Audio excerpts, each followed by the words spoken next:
Gente, ontem a gente começou a fazer uma correção, certo? Porém, não deu tempo nós terminarmos, né? Ficou faltando uma questão, se eu não me engano. E eu passei uma atividade para casa que era o encerramento do capítulo. Vocês iriam ler um poema, né? O último poema do capítulo 6 e iam responder umas questões, né? Sobre esse texto, certo? Então, vão aí abrindo o livro de vocês na página 250, né? Nós ontem. Oi, Guilherme, pode falar.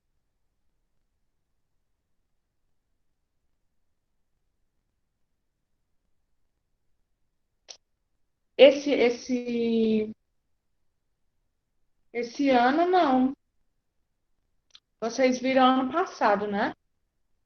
Esse ano, Foi, mas demito.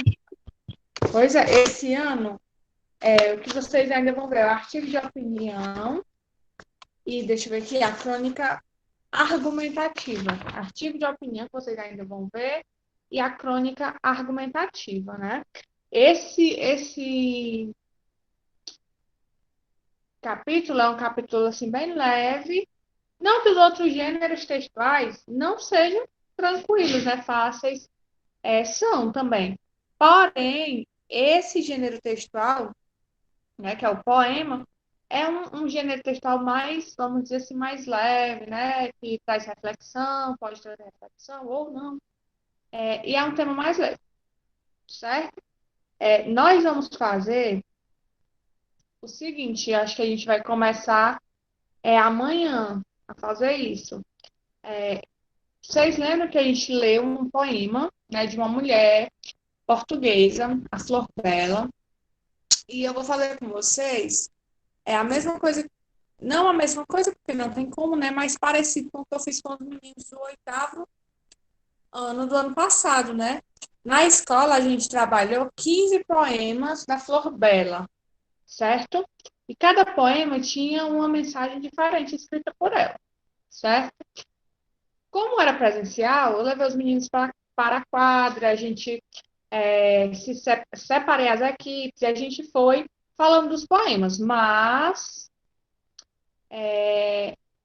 a gente vai fazer isso aqui, tá certo? Quando a gente terminar esse capítulo, né, o capítulo 6, a gente vai começar a fazer, tá certo? A fazer o quê? A trabalhar esses poemas da Flor Bela, ok? Se eu chegar a encontrar um escritor de poemas também atual, né? Também é interessante a gente trabalhar, porque eu já passei um trabalho pro oitavo não, né? O oitavo é vocês, pro sétimo, sobre letra de música e poema, e passei pro nono, só que o nono era outro gênero, era artigo de opinião, certo? A gente depois eu vou combinar com vocês para a gente fazer, para vocês apresentarem trabalhos sobre poemas, certo? Só que esse trabalho a gente vai até separar as equipes. A gente vai tentar, vocês vão tentar achar poetas atuais, entenderam? Por exemplo, a Flor Bela, né, já morreu. Então, vocês vão procurar poetas atuais, poetas modernos, né, contemporâneos, que falem aí das coisas que acontecem hoje. E acredito que vai ser bem interessante, bem bacana, tá bom? Então vamos lá, página 250, vamos à questão que faltou ser corrigida, né? Que é a questão 5. Sobre a interpretação do último verso, analise as afirmações a seguir. 1. O eu lírico se mostra amedrontado diante do contexto que vive. E aí, pessoal, pelo que a gente leu, essa afirmativa, né? O poeta ali, no caso, o Rapa, ele se mostrava amedrontado pelas coisas que ele vivia? Não, né? Pelo contrário, ele diz que não tem medo. Então, não, né? Está errada. 2. A expressão os cães farejam medo tem sentido denotativo, ou seja, tem sentido real, Não, é conotativo. conotativo, né? Nesse contexto aí, é conotativo. afirmativo, ele estava querendo se referir não a cães de verdade, mas aos homens, né? O que ele chama de os homens. Então, falso. E 3. O eu lírico afirma não sentir medo, verdadeiro ou falso? Verdadeiro, né? A única que é verdadeira é a afirmativa 3. Então, vocês vão marcar aí a alternativa C, né? Que apresenta aí uma afirmativa verdadeira, ok? Agora, pessoal, vamos aí. Eu tenho um poema na página 251, foi o que eu passei para casa. E esse poema são 4 estrofes, né? Queria que vocês lessem, tá certo?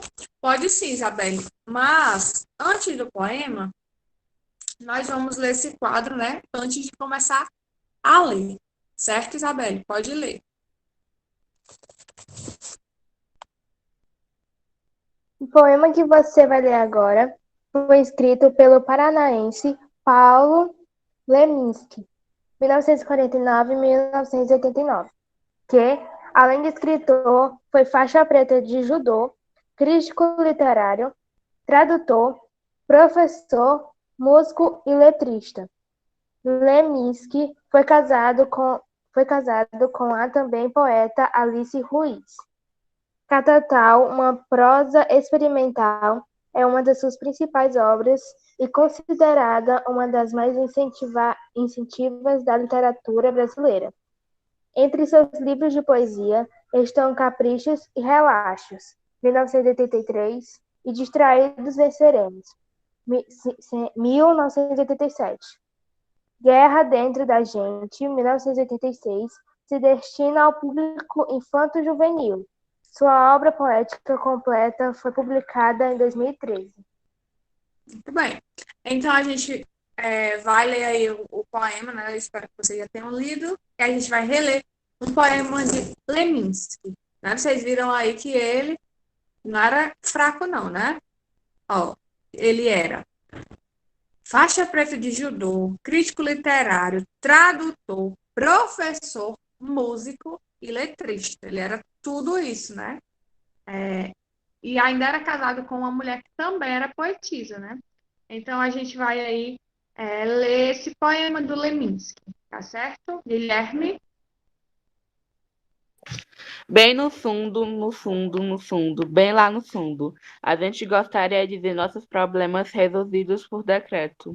A partir desta data, aquela mágoa sem remédio é considerada nula e sobre ela, silêncio perpétuo.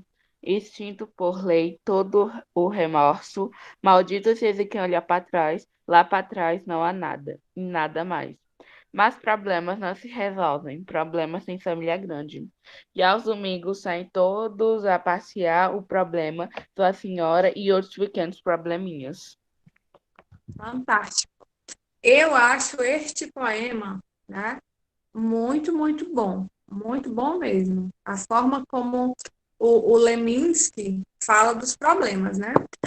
Se você parar para analisar, os poemas, existem poemas sobre tudo, né, gente? A gente pode escrever poema, se a gente tiver aptidão para isso, poema sobre qualquer coisa. A gente pode pegar qualquer tema e falar desse tema de uma forma poética, né, usando linguagem poética. Vamos agora aí analisar esse poema, né, do Leminski, e depois nós corrigimos as questões. Vamos por estrofe, tá bom? A primeira estrofe que o Guilherme leu diz aí que bem no fundo, no fundo, no fundo, bem lá no fundo, todo mundo queria que os problemas fossem resolvidos por decreto. O que é que vocês entendem aí dessa primeira estrofe? O que é que ele quer dizer com isso? O que é que vocês entendem?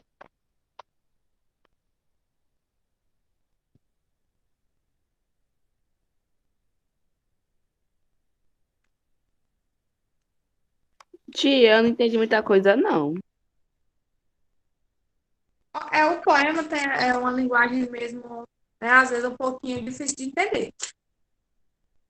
Mas eu acho que, tipo, posso tirar todas as conclusões sobre todos os assuntos e resolver eles.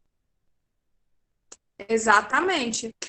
Na primeira estrofe, isso mesmo, Yasmin, né? Que não existissem mais por meio de um decreto. O que é que ele quer dizer? Que nós, todas as pessoas, no fundo, a gente não queria ter problemas. A gente não queria, né, ter que lidar com os nossos problemas. O que é que ele diz? Que lá no fundo todo mundo queria que o seu problema acabasse por meio de um decreto. Como, por que ele diz isso, né? Porque quando um decreto é dado, todo mundo tem que obedecer. Então, ele diz isso, né? Essa estrofe, né? Ele realmente quer dizer isso.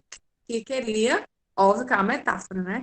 Que queria que todo mundo deseja, na verdade, que os seus problemas fossem extintos, né? Por um decreto. Que saísse um decreto e aquele problema sumisse.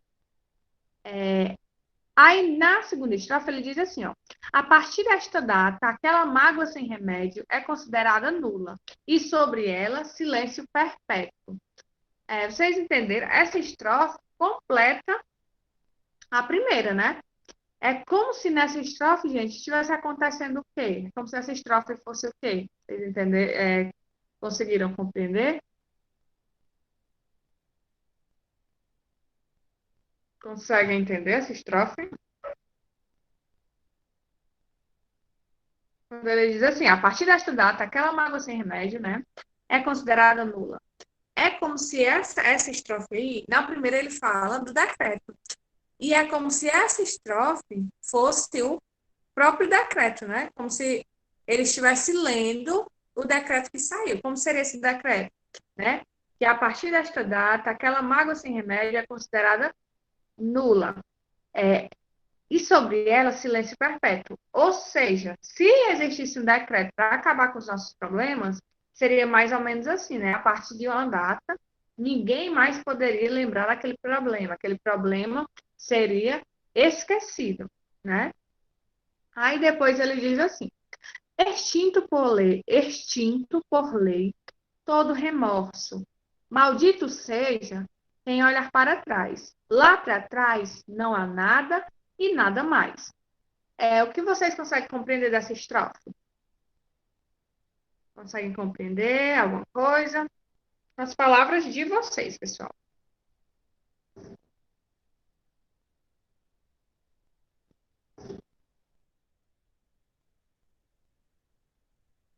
Não Tia, conseguem? que às vezes quem olha pra trás não encontra nada, tipo, só olha por olhar mesmo.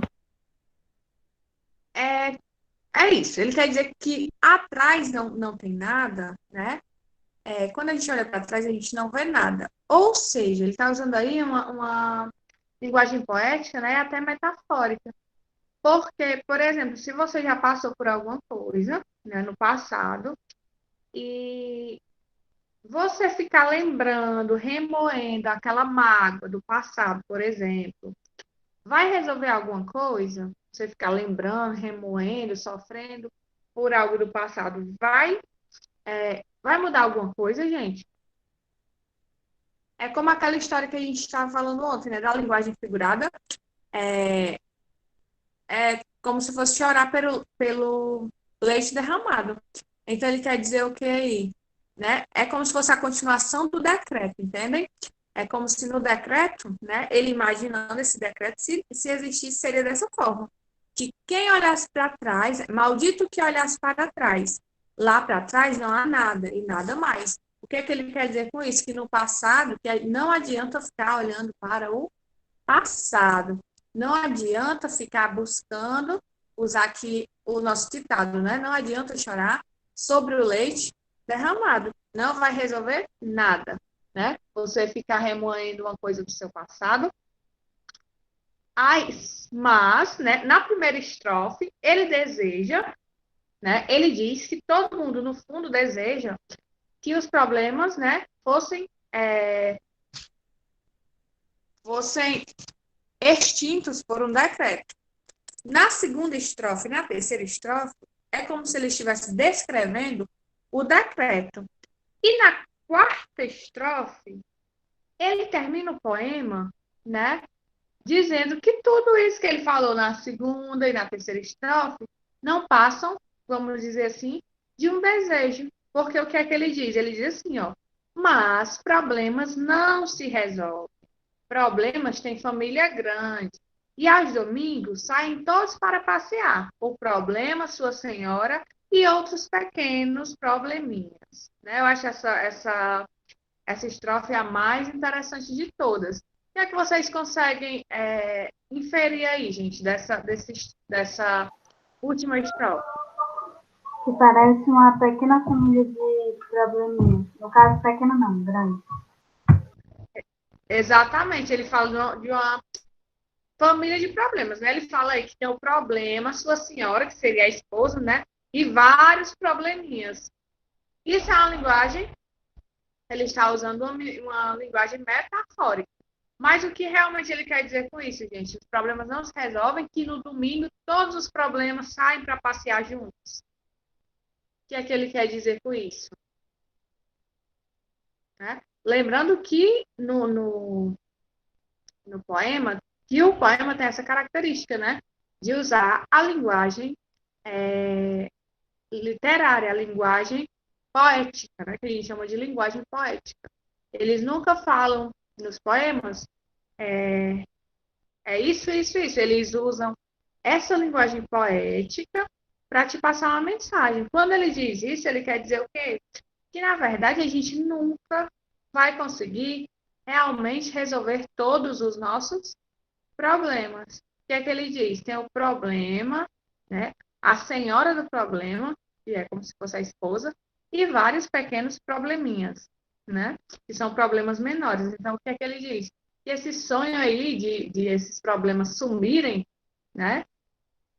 Por um decreto, é algo que é meio que impossível, porque, na verdade, para ele, os problemas não acabam nunca. Quando a gente se livra de um problema, vem outro, e outro, e outro.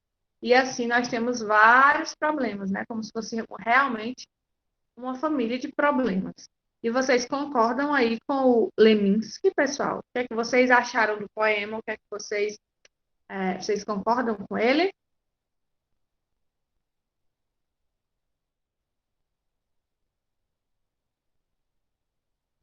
Tia, eu só discordo assim, que não precisa ser lá no fundo, que eu não queria ter problema. É agora mesmo, assim, no raso mesmo, eu não queria ter problema, não. É isso mesmo, viu? É porque ele diz lá no fundo, lá no fundo, lá no fundo, né? Realmente nem precisa ser muito lá no fundo, né? Na verdade, quem é que gosta de problema, né? Quem é que quer ter problemas? Óbvio que ninguém quer ter problemas, e é que nem ele disse mesmo, era para acabar os problemas por decreto, né? Ter um decreto e ninguém ter mais mágoa, ninguém ter mais problema, né? Já começa das contas para pagar, né? Quem tem conta para pagar. Aí tem um problema com o irmão, tem um problema com o amigo, tem um problema na escola, vocês são adolescentes, né? Tem um problema com alguém. Então, na verdade, os problemas realmente são uma grande família, né? Tem problemas maiores, os probleminhas menores, mas todo mundo tem seus problemas, né? Tia, Muito eu acho que o que causa o problema mesmo é a questão da personalidade, porque todos somos diferentes e com a convivência de personalidades diferentes que causa os problemas, né? Tipo, como pensamento, modo de agir, assim, afins. verdade. Às vezes a gente tem problema até com as pessoas que a gente gosta, não é verdade? Às vezes a gente tem um problema, a gente ama nosso irmão, mas às vezes a gente tem um problema com ele. Até com os nossos pais a gente tem problema. Porque, como a Carol falou, cada pessoa tem sua personalidade, seu modo de pensar, e tudo na nossa vida causa problema, né? O ser humano é um bichinho complicado, né? Nós somos os únicos animais racionais, mas se a gente parar para pensar, a gente é mais complicado que os animais irracionais. E é isso mesmo, Carol, bem observado. Verdade, Yasmin. Ainda mais nessa quarentena, né? Que todo mundo junto.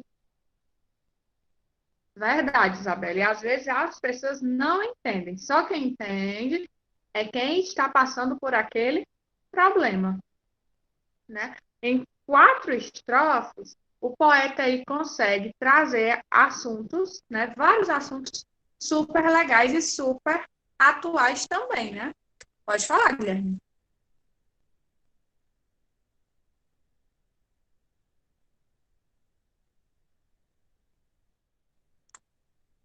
Agora, é a mesma página.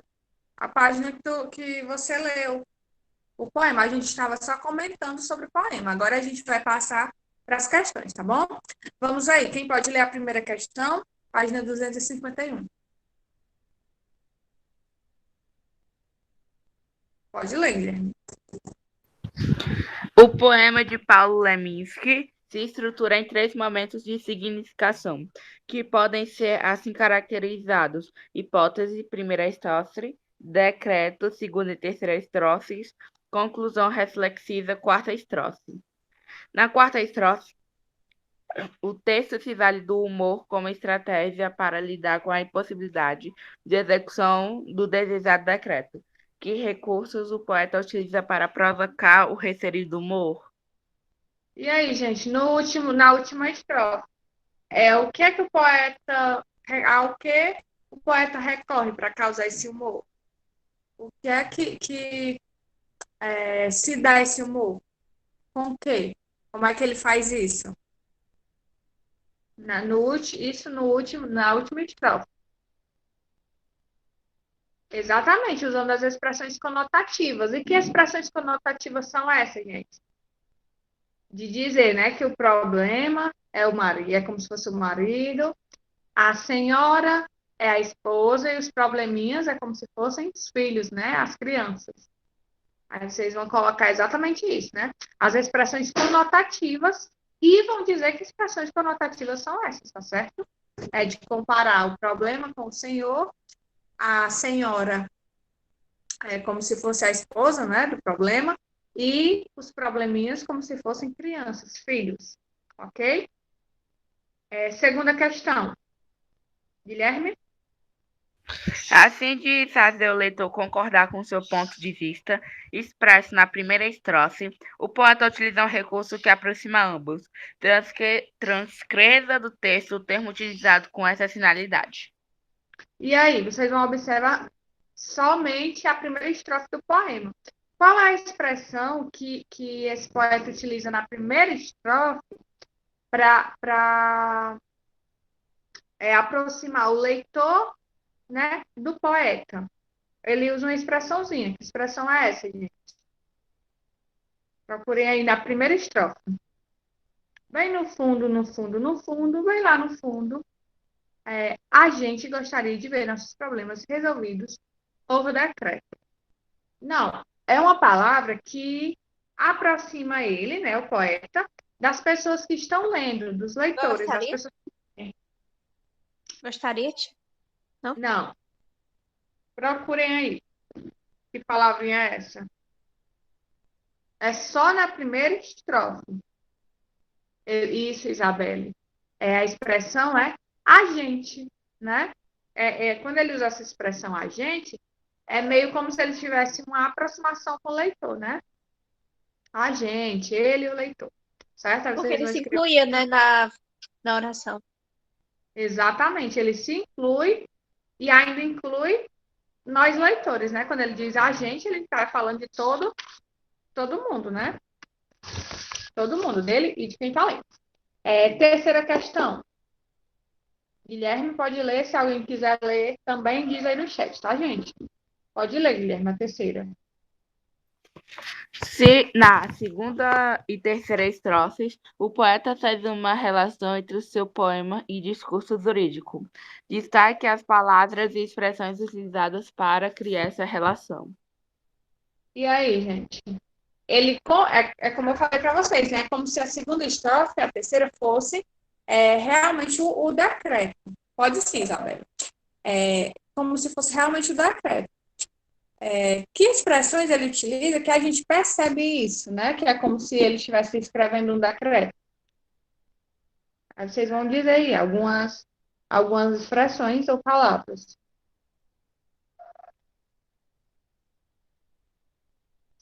No segundo e no terceiro verso. Procurem aí alguma palavra, alguma expressão que a gente perceba isso, né?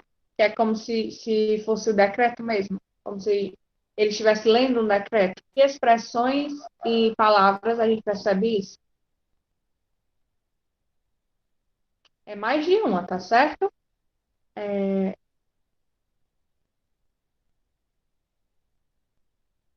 Não, gente.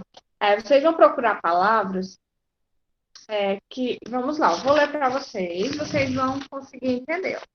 A partir desta data, é como se fosse um decreto, tá bom? A partir desta data, aquela mágoa sem remédio é considerada nula e sobre ela silêncio perpétuo. Extinto por lei todo remorso, maldito seja quem olhar para trás, lá para trás não há nada e nada mais. Pronto. A primeira expressão é a partir desta data, né? Tem outra expressão, pessoal. Qual é? Procurem. Vocês já podem escrever, tá? A partir desta data, considerada nula também, e tem mais uma, que é qual?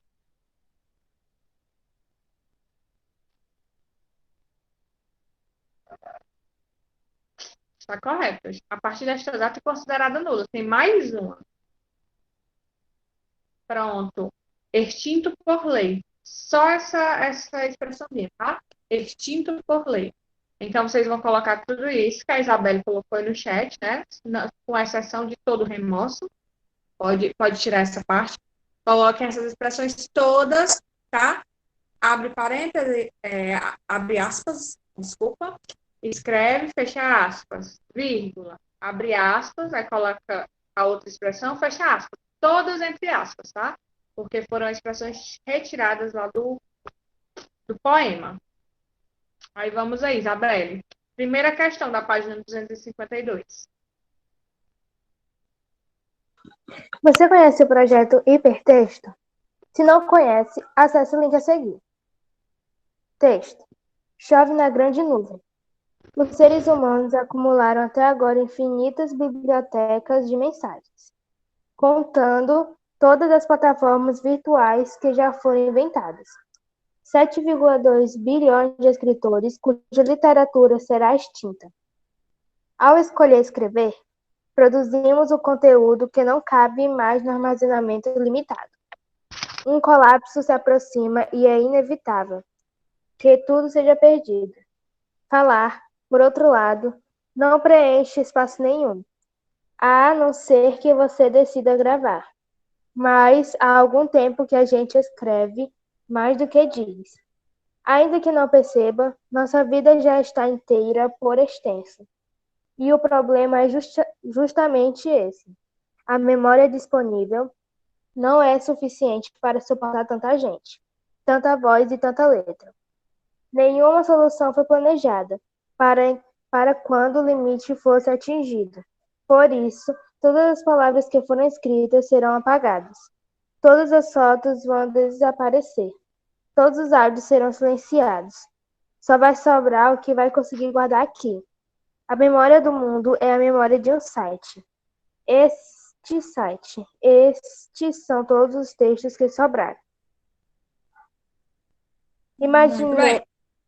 Pode ler. Pode terminar. Imaginemos um futuro em que não haverá mais capacidade virtual de armazenamento. Fotos, vídeos, textos, áudios e demais matérias artísticas, e não artísticos também, armazenados na internet, estarão ameaçados pelo esquecimento.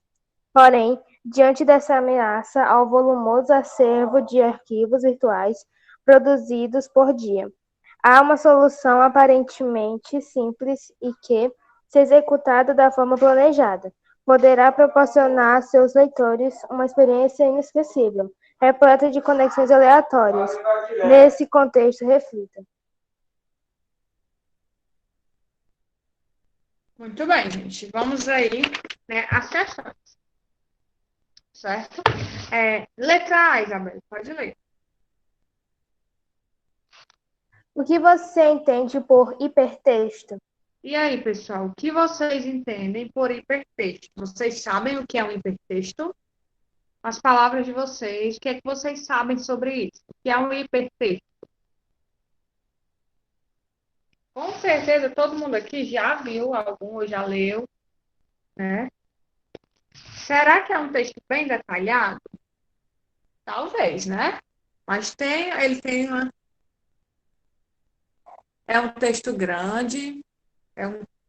Gente, o hipertexto, né? Para quem não sabe, são aqueles textos que aparecem na internet, tá certo? São textos que a gente lê na internet, que, por exemplo, tem algumas palavras destacadas, e quando você clica naquela palavra, está destacada, aquela palavra te leva para um outro texto, certo? Que tem relação com o texto que você estava lendo. Vocês já viram isso na internet, quando você está fazendo alguma pesquisa, ou está lendo algum texto e tem alguma palavra destacada, né? De outra cor, por exemplo, aí você clica e automaticamente abre um outro texto relacionado àquela palavra e àquele texto que você estava lendo. Já viram isso na internet? Já viram textos assim? É como se aquela palavra, vamos dizer assim, não é um link, né? Mas é como se ela fosse um link. Você está ali lendo o texto, aí vê uma palavra destacada e clica naquela palavra. Aquela palavra te direciona a uma outra janela com um outro texto relacionado ao que você estava lendo. Isso é o hipertexto, tá certo? É Tia, um gênero. tia, eu coloquei assim, é o processo através do qual amplia-se a percepção e o raciocínio a partir de novas formas de estudo crescentes e relacionadas com as novas tecnologias. Corretíssimo, Carol, é isso mesmo, né? São textos que estão ligados com as novas tecnologias, porque esses textos vocês vão ler ou no celular, né? No computador, no tablet, no notebook. São textos que vocês vão ter acesso pelas novas tecnologias, né? Celular, computador, pela internet.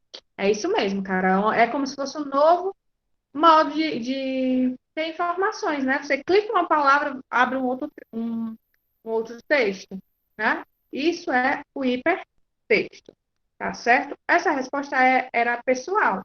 Então, se você não sabe o que era, você podia até pesquisar, tá certo? Aí vamos aí. Item B, Isabelle. Para você, o que é o projeto hipertexto? E aí, gente? Na primeira questão, tem aí, né? Você conhece o projeto Hipertexto? Se não conhece, acesse o link abaixo. Aí tem o link, mas tem o texto explicando, né? Vocês entenderam, gente, o que é esse projeto? Vocês já conheciam? Se não conheciam, mais entenderam? Depois que a Isabelle leu? E aí, o que foi que vocês entenderam desse projeto? O que seria esse projeto?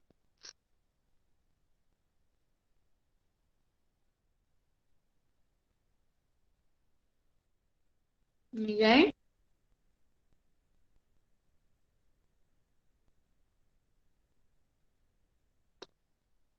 Vou dizer para vocês, certo? Esse projeto é como se ele fosse um livro, né?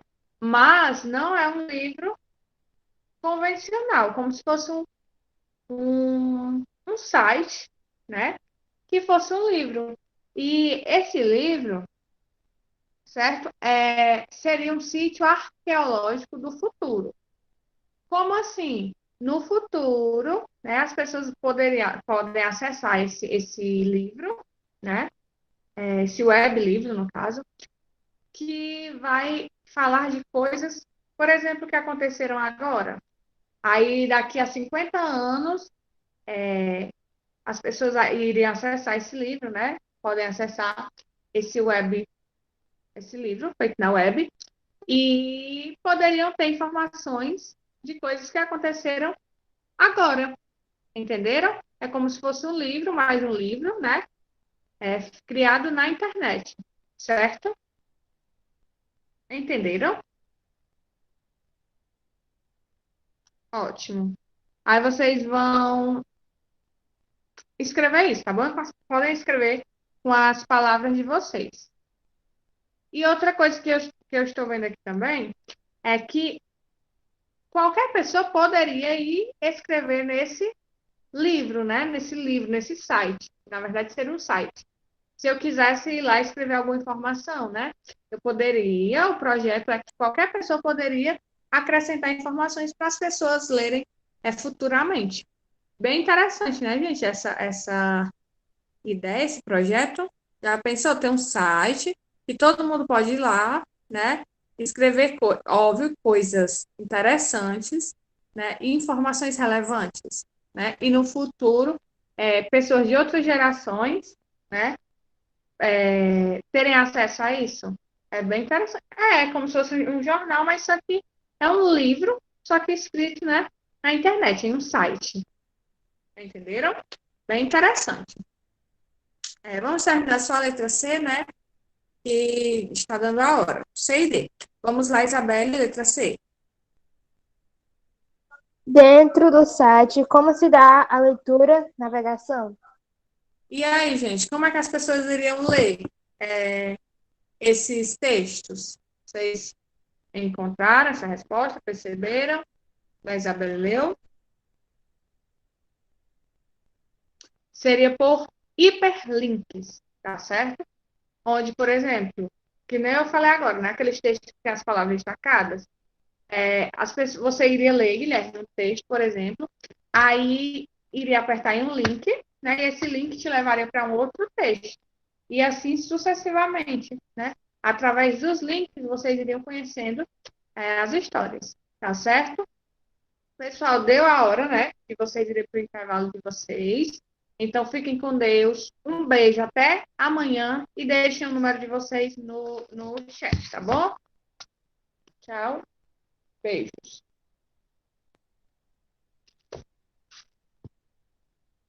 Tchau, tia. Tchau, amor. Até amanhã. Tia, travou meu chat aqui, eu não consigo mandar meu número. É o Até, 7, tia. né, Larissa? Hã? Seu número é o 7? 7. É, Ok, vou colocar aqui. obrigada. Por nada.